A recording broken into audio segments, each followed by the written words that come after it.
Hello, everyone. Welcome to our next episode where we are talking about the last fruit of the Spirit, which is self-control. This is a fun one, and we're excited to dive into it.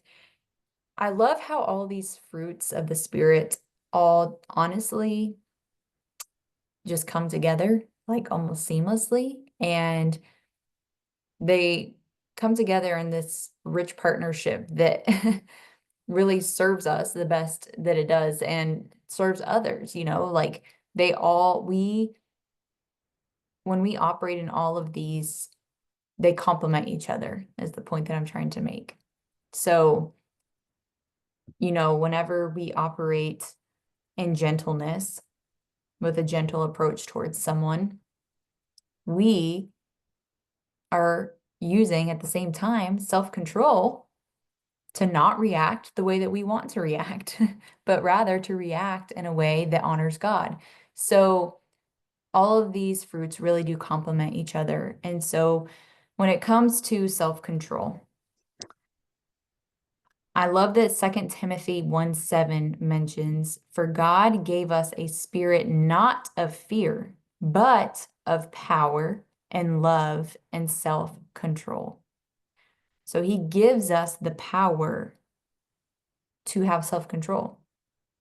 It also highlights that fear, for God gave us a spirit not of fear. So fear is attached to a spirit, number one. Number two, that when we're operating in fear, fear actually is what causes us to not have self-control and to be reactionary and to fly off the handle and to freak out because we are pressed by this urgency of this feeling and this oppression of fear. And it's cornering us and it's making us feel like I just have to react. It's like it triggers this impulse reaction out of us to either fly off the handle, to be anxious and afraid about certain things, to lose it, to be prideful, to have a pity party, right? However you want to put it, whatever it looks like for you. But what God says is, I give you power and love and self-control.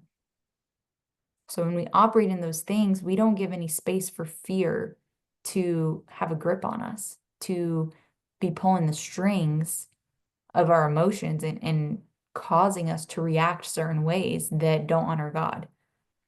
So it really boils down to who's pulling the strings, right? Because when we don't have self-control, we're pretty much giving the enemy free rein to use us as his vessel, ultimately. And God's like, no, we're going to hone in.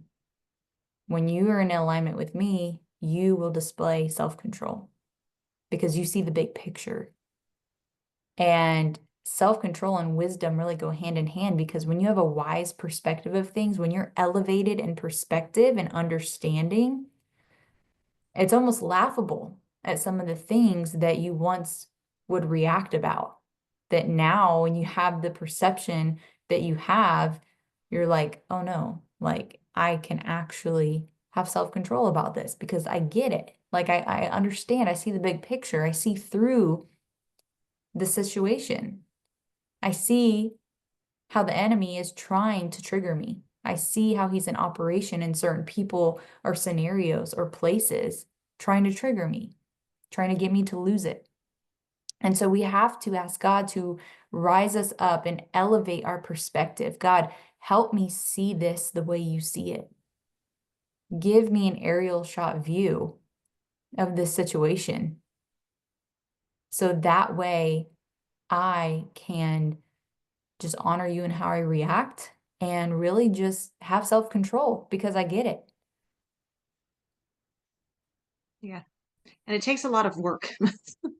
And I've also noticed, throughout my life that things happen in like levels. So we could get self-control and be like doing a really great job at it, and we get bombarded harder and then we lose it because Satan's going to do whatever he can to trip you up. He'll start out small, but the more that you learn and inhabit self-control, the more he throw. And I don't say this to scare you, but because God is going to want you to keep leveling up. He wants you to not be like the wave pushed to and fro. He wants you. He tells us repeatedly to stand firm in his word, to stand firm in who he called you to be, to stand firm. And so Satan's going to do everything he can to pull the carpet out from under you, to trip you, to trick you, to manipulate you, to lose it. And I've really been diving, and God is like, has been just narrowing it down with me to, and he started calling them tantrums. So when I lose control, I actually throw a tantrum. He's got it all the way down to me even understanding that every time I hit snooze, I'm actually throwing a little bit of a tiny tantrum because the reason behind it. We have to start looking at the reason behind why we do it. Because you might be thinking, I hit snooze all the time. That's not a tantrum. What are you talking about? No, it's a tantrum because the reason I do it is I don't want to go to work. I don't want to get up. I don't want to. That's lack of self control. Because sometimes God is going to ask us to go to places that we don't want to. He's going to ask us to do things we don't want to. And when we refuse, that's one lack of self. That is a lack of self control, and it's also a tantrum. And when he pointed that out to me, I was like, ooh, well, I don't feel very good. So we always got to look back to why do we do the thing that we do? Because it's all about me. I'm making it about me. God's like, you're hitting snooze on me. And I was like, no, I'm not. Yes, you are, because I come first. You seek first my kingdom and my righteousness. You come spend time with me first because I've been trying really, really hard to get up and not pick up my phone and not even eat breakfast yet. I come out, I do get dressed first, and I come out and I get my Bible and it's time with him. And then it's worship time. And then I can start getting ready.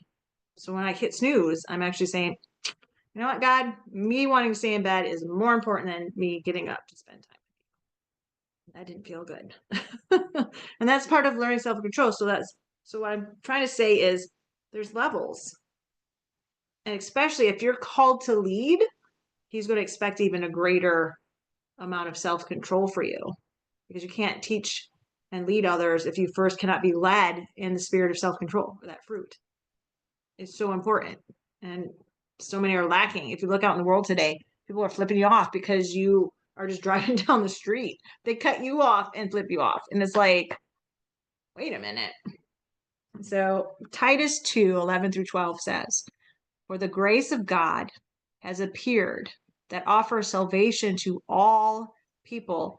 It teaches us to say no to ungodliness and worldly passions and to live self-controlled, upright, and godly lives in the present age. So if we're looking at, me hitting snooze, that's saying yes to ungodliness. That's saying, yeah, I don't want to get up. I don't want to do this. I don't want to do that. But why? We have to look at why, first of all, why am I doing it? And then even ask God, well, why do I need to learn this thing? Or why do I need to do this job? Or why, he may not always give you the answer, but then it's going to go back to that faithfulness that God is a promise. And if he's called you to be a leader of many, then he's going to expect you to be able to maintain that self-control at a very high level, because otherwise, how could you lead? I can remember him showing me like a vision of me up on the top of the hill throwing a tantrum and millions of people watching.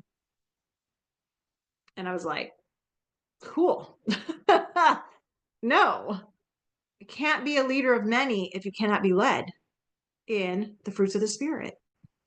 And that is self-control is so important. So if God has been calling you and you're not seeing you're not seeing it yet, start asking yourself, am I actually abiding in these fruits of the spirit? Because if I'm not, then how can I possibly do what God is calling me to do? How can I possibly lead others in the fruit of the spirit if I myself am not being led by the spirit?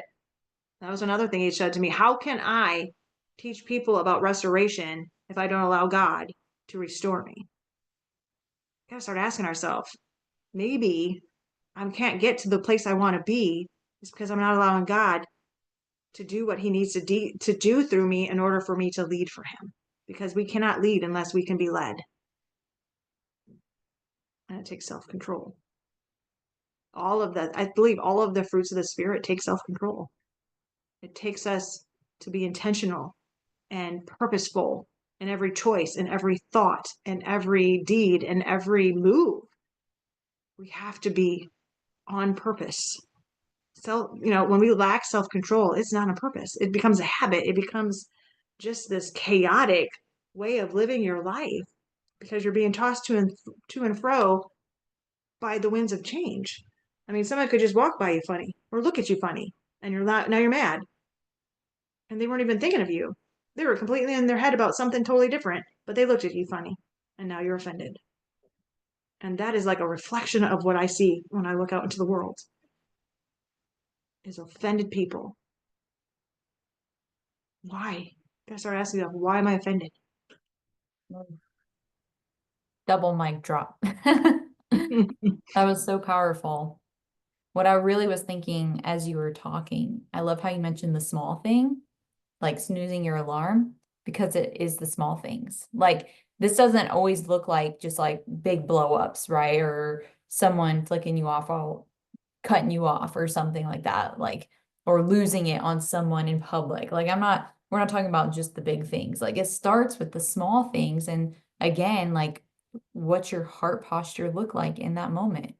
Are you being driven by your emotions?